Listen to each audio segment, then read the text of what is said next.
네, 생활 속 법률 상식 이 시간 함께 하실 분 모셔봐야죠. 네, 바른 법률 상식을 전해주실 법무법인 가율의 김상수 변호사 자리해 주셨습니다. 안녕하세요. 안녕하세요. 네, 안녕하세요. 네, 반갑습니다. 인상이 아주 좋으세요. 감사합니다. 좋습니다. 오늘 좋은 말씀 잘 부탁드리겠고요. 자, 오늘 해결해야 될 과제는 어떤 상황인지 그 상황을 저희가 한번 사파로 꾸며봤습니다. 함께 만나보시죠. 네, 안녕하세요. 저는 올해는 꼭 결혼을 하려 했던 가야지라고 합니다. 얼마 전에 소개팅을 해서요. 정말 마음에 쏙 드는 이상형을 만났습니다. 큰 키는 물론 서글서글한 눈매, 특히나 부드러운 목소리는 제 마음을 흔들고 말았죠. 제 마음은 그 사람에게 전달이 됐고 우리는 만남을 시작했습니다. 야지 가야지 우리 가야지 왔죠요. 네, 가야지 왔죠요. 그랬죠요. 우리 아지는 어떤 결혼식이 하고 싶어요? 나는 꼭 야외 결혼식 하고 싶어요. 완전 예쁘게 말이죠. 그랬죠요. 그럼 우리 예쁜 자기가 원하는 대로 푸른 잔디가 깔린 예쁜 호텔을 알아봐야겠네.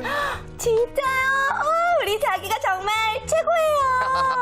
아이 그럼 내가 누군데? 하면서 우리는 그렇게 하나씩 준비를 시작했고요. 비싼 전셋값을 감당하기가 어려워서 식전에 미리 혼인신고도 했답니다. 그런데 문제는 얼마 지나지 않아서 발생했습니다. 자기야, 이거 뭐야? 응? 뭐? 아니 이거 독촉장이라고 하는데 이게 뭐야? 이거? 아무것도 아니야. 아니 뭐가 아니야. 이리 줘봐. 이게 얼마? 7천만 원? 아니 이게 뭐야? 자기 설명 좀 해봐. 아니 별거 아니야. 그냥 이거 내가 옛날에 썼던 돈인데 앞으로 차차 갚을 거니까 그러니까 아무 걱정하지 마.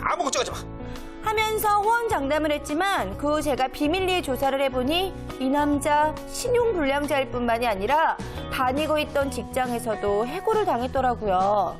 사랑만 믿고 결혼을 하려던 제가 지금 많은 갈등에 쌓여 있습니다. 이 경우 혼인 무효 소송을 하게 되면 가능성이 있을까요? 저 정말 자신이 없거든요. 네, 앞으로 이런 좀 어려운 연기를 저희에게 부탁할 때는 좀 미리 말씀을 좀 주셨으면 좋겠고요. 혜진 씨 굉장히 예. 불편했어요. 예, 네. 저도 스스로 너무 오글거려서 아무튼 이런 사례만큼은 진심으로 네. 좀 사실이 아니었으면 좋겠다는 생각이 들었네요. 네, 예. 맞습니다. 특히 여자 입장에서 얼마나 당황하고 황당했을까 이런 네. 생각이 드는데 문제는 이미 혼인신고를 했다는 점이겠죠. 그러게 말입니다. 자, 지금부터 변호사님께 하나씩 차례대로 한번 물어보도록 하겠습니다. 네. 일단 이 경우에 혼인 무효가 가능할까요? 예, 결론적으로 말씀드리면 무효는 가능하지 않습니다. 갑자기 이렇게 말씀을 하시니까 숨이 턱 막히는 것 같은데 예. 그러면은 이 혼인 무효가 성립되는 경우에는 이것 외에는 뭐 다른 경우들이 있어야 되는 건가요? 예, 혼인 무효는 이제 민법에서 혼인 의사가 없는 경우 또는 8촌 이내 직계 혈족인 경우 예. 그리고 직계 인척 사이의 경우 그 예를 들면은 부모님이 재혼을 하셨어요. 네. 그 자녀들이 결혼할 수 있을까요? 안 되죠. 예, 이게 드라마에서는 하던데. 예, 무효 사유입니다. 그게 혼인 예. 무효 사유고 그런 네. 경우 혼인 무효 사유고요. 예, 이 사례의 경우는 네. 이제 그 가야지랑 예, 이분이 혼인 의사가 없지는 않았잖아요. 있었죠, 둘이. 있었기 예. 때문에 혼인에서 있었는데 다만 상대방의 재정 상태에 대해서 기망을 당한 경우거든요. 이때는 혼인 취소 사유가 될 수 있습니다. 네. 또 혼인 무효와 혼인 취소 이 의미만 들으면 비슷한데 어떤 차이가 있는 거죠? 무효와 취소는 예. 물론 무효의 경우는 이렇게 금방 제가 말씀드린 것처럼 의사가 없거나 그런 직계 혈족 간의 경우에 무효이고 네. 취소의 경우는 미성년자일 때 부모의 동의를 받지 않았다거나 이 사례처럼 혼인을 계속할 수 없는 중대한 사유를 몰랐다거나 이런 경우 할 수 있는데 이 차이가 어디에 있냐 그러면 무효는 처음부터 무효인 거예요. 예. 근데 취소는 취소된 때부터 무효가 되는 거예요. 혼인했던 걸로 인정이 예, 되고. 그게 어디서 차이가 나냐 그러면 사망의 경우에 배우자 일방이 사망을 했어요. 네. 그런데 혼인 무효의 경우에는 배우자도 상속권이 있잖아요. 예. 그렇죠? 그런데 혼인 무효가 됐다. 그럼 이 사람은 상속받은 게 다 무효가 됩니다. 그러나 예. 혼인 취소다. 그러면 자기가 그 혼인 기간 중에 사망을 했을 경우에는 일단 상속권은 유효합니다. 예, 그런 차이가 있습니다. 그렇군요. 그렇군요. 미묘한 차이가 있기는 하지만 결론적으로는 이 남자에게서 좀 해방이 될 수 있다라는 것 같은데 자 그렇다면 실제로 진행이 됐던 혼인 취소 판례가 어떤 것들인지 알면은 저희가 좀 이해하기가 쉬울 것 네. 같아요. 예, 실제 대법원까지 올라갔던 사례는 이제 부부가 결혼을 해서 잘 살고 있는데 예. 남편이 갑자기 출장을 간다고 하는 거예요. 이게 출장 준비를 해줬죠, 부인은. 예, 예. 근데 출장을 가고 난 다음 남편이 연락이 안 되는 거예요. 어이고. 뭐 몇 개월 가도 연락이 안 돼요. 예. 알고 보니까 교도소에 가 있었습니다. 그리고 출장을 갔어요?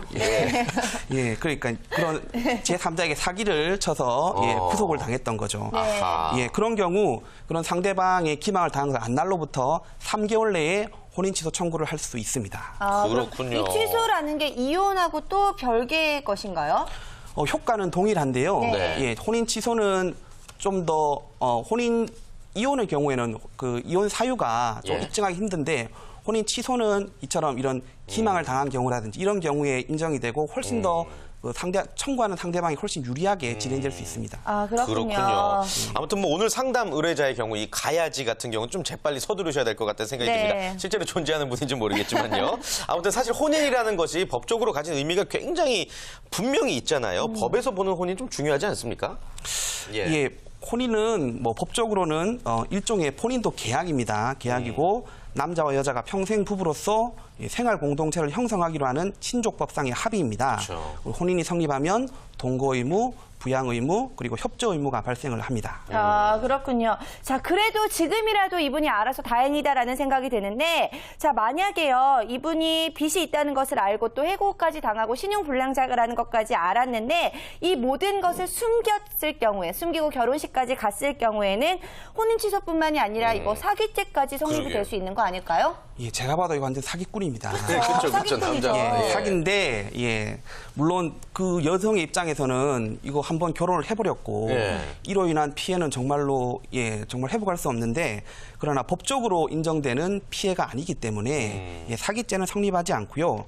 그리고 부부 별산죄가 저희 민법에서는 원칙입니다. 별산죄. 예, 예. 그러니까 남편의 채무에 대해서 남편이 빚이 많다고 해서 부인이 책임지지 않습니다. 예. 그렇기 때문에 부인에게 어떤 손해가 발생하지 않았기 때문에 사기가 성립하지 않습니다. 그래요. 근데 가만 보면 또 이 사기 얘기가 나와서 드리는 말씀인데 사기의 기준도 참 애매한 것 같아요. 단순히 거짓말해서 남 속였다고 사기가 성립되는 게 아니기 때문에 네. 기준이 어떻게 되나요? 기준이 사기는 이제 기망을 당해서 예. 속임을 당해서 내가 처분을 해서 자기 또는 제3자가 피해를 입어야 되는데요. 예. 이게 저희 이제 뭐 변호사들도 그렇고 법원에서도 그렇고 참 판단하기 애매한 주제입니다.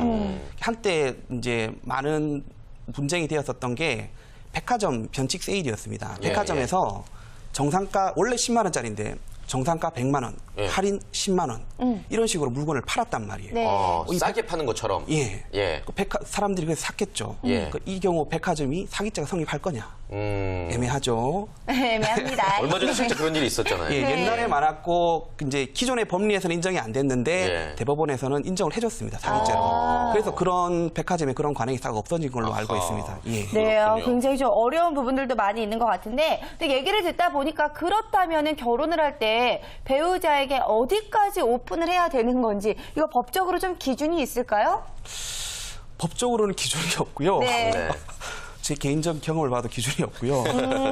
예, 그 기본적으로 애정을 바탕으로 진행되는 혼인이기 때문에 상대방에게 채무 상태나 건강 상태를 요구하는 것은 현실적으로 어려워 보입니다.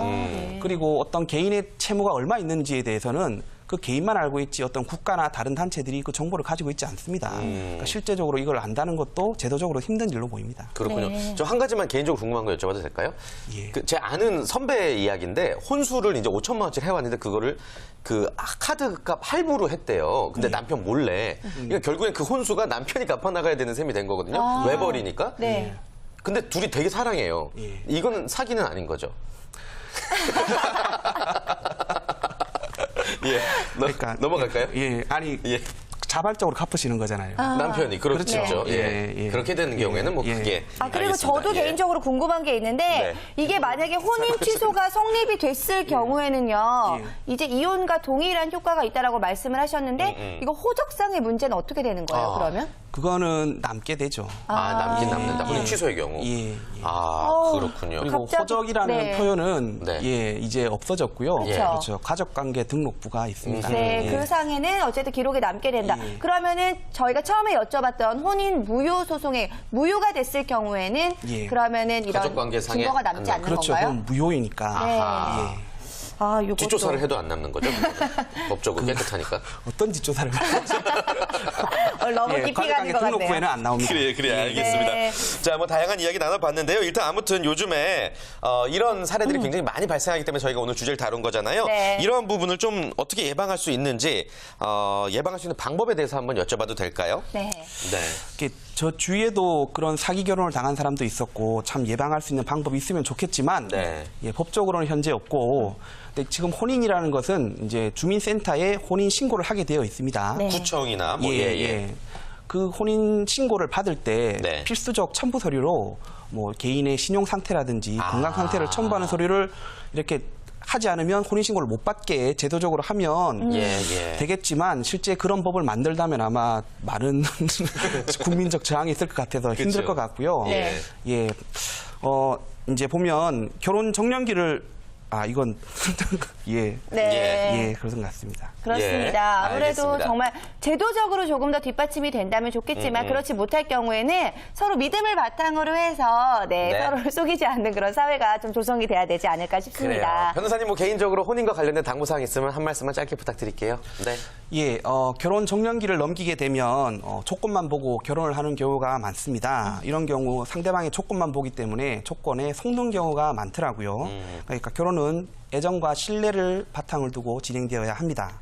성급하게 결혼하지 마시고 그 사람의 인격을 천천히 살펴보시기 바랍니다. 네, 저는 정년기를 넘기고 있지만 조건만 보고 결혼하지는 않겠습니다. 네. 자, 오늘 좋은 말씀 너무 감사드립니다. 고맙습니다. 예.